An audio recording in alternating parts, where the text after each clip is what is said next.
কল্পনা করুন একটি শহর, মিলিয়ন মানুষের বাস, ব্যস্ত রাস্তায়, স্কুল, হাসপাতাল, বাজার। হঠাৎ আকাশে একটি তীব্র আলো, কয়েক সেকেন্ডের মধ্যে শহরটি পরিণত হলো ধ্বংসস্তূপে। এই দৃশ্য আমরা ইতিহাসে একবার দেখেছি, 1945 সালে হিরোশিমা ও নাগাসাকিতে। আজকের পৃথিবীতে আবারও একটি প্রশ্ন ঘুরে বেড়াচ্ছে, মধ্যপ্রাচ্যের উত্তেজনা কি কখনো পারমাণবিক সংঘাতে পৌঁছাতে পারে? ইরান ও ইসরায়েলের মধ্যে চলমান উত্তেজনা শুধু দুই দেশের বিষয় নয়, এটি জড়িত করেছে আমেরিকা, চীন এবং রাশিয়া সহ পুরো মধ্যপ্রাচ্যকে। এই ভিডিওটিতে আমরা আলোচনা করব ইরান ও ইসরায়েলের দ্বন্দ্বের ইতিহাস, পারমাণবিক অস্ত্র নিয়ে বাস্তবতা, যদি পারমাণবিক হামলা হয় তাহলে সম্ভাব্য প্রভাব, কেন অনেক বিশ্লেষক এটাকে বৈশ্বিক ঝুঁকি মনে করেন, এবং শেষ পর্যন্ত কেন শান্তিই হতে পারে একমাত্র সমাধান। ইরান ও ইসরায়েলের সম্পর্ক সবসময় এমন ছিল না। 1979 সালের আগে ইরান এবং ইসরায়েলের মধ্যে কূটনৈতিক সম্পর্ক ছিল, কিন্তু ইরানের ইসলামিক বিপ্লবের পর পরিস্থিতি পুরোপুরি বদলে যায়। নতুন ইরানি সরকার ইসরায়েলকে স্বীকৃতি দেয়নি এবং মধ্যপ্রাচ্যে তার উপস্থিতির তীব্র বিরোধিতা শুরু করে।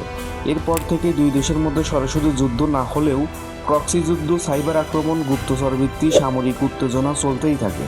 ইসরায়েল মনে করে ইরানের পারমাণবিক কর্মসূচি তার অস্তিত্বের জন্য হুমকি।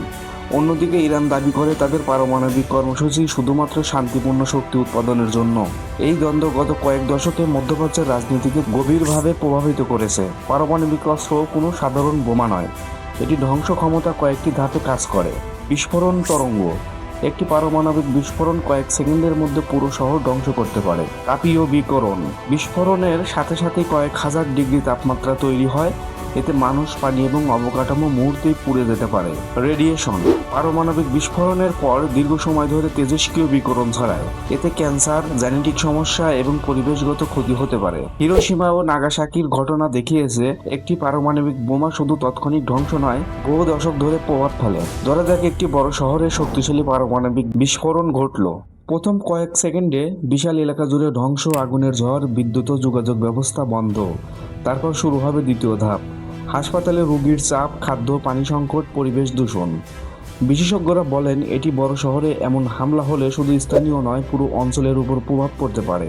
মধ্যপ্রাচ্যের সংঘাত শুধু আঞ্চলিক বিষয় নয়, এই অঞ্চলের সাথে জড়িত যুক্তরাষ্ট্র, রাশিয়া, চীন, ইউরোপীয় শক্তিগুলো। রাশিয়া ও চীনের সাথে ইরানের অর্থনৈতিক ও সামরিক সম্পর্ক রয়েছে। অন্যদিকে ইসরায়েল যুক্তরাষ্ট্রের ঘনিষ্ঠ মিত্র। যদি বড় ধ্বংসের সংঘাত শুরু হয় তাহলে বিভিন্ন শক্তি নিজেদের স্বার্থ রক্ষা করার জন্য এতে জড়িয়ে পড়তে পারে। এ কারণেই অনেক বিশ্লেষক বলেন মধ্যপ্রাচ্যের বড় সংঘাত কখনো কখনো বৈশ্বিক রাজনীতিকে নাড়া দিতে পারে। দ্বিতীয় বিশ্বযুদ্ধের সময় বিজ্ঞানীরা প্রথম পারমাণবিক বোমা তৈরি করেন।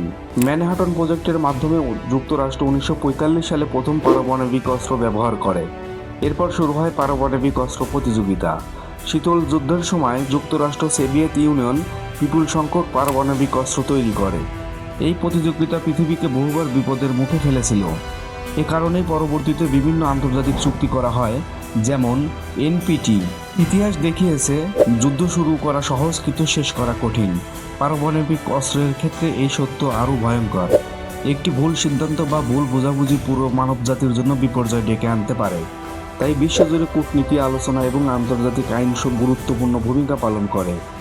সংঘাত যত বড়ই হোক, সংলাপ এবং সহযোগিতা শেষ পর্যন্ত মানবতার জন্য সবচেয়ে নিরাপদ পথ। আজকের পৃথিবী প্রযুক্তিতে অনেক উন্নত, কিন্তু একই সাথে আমাদের হাতে রয়েছে এমন অস্ত্র যা পুরো সভ্যতাকেই ঝুঁকির মধ্যে ফেলতে পারে। ইরান ইসরায়েল উত্তেজনা আমাদের একটি বড় প্রশ্নের সামনে দাঁড় করায়, আমরা কি সংঘাতের পথে আগাবো নাকি শান্তির পথে? ইতিহাস আমাদের শিখিয়েছে ধ্বংসের চেয়ে সহযোগিতায় মানবতার ভবিষ্যৎ নিশ্চিত করতে পারে। এরকম আরও তথ্যপূর্ণ ভিডিও পেতে আমাদের চ্যানেলটি সাবস্ক্রাইব করুন।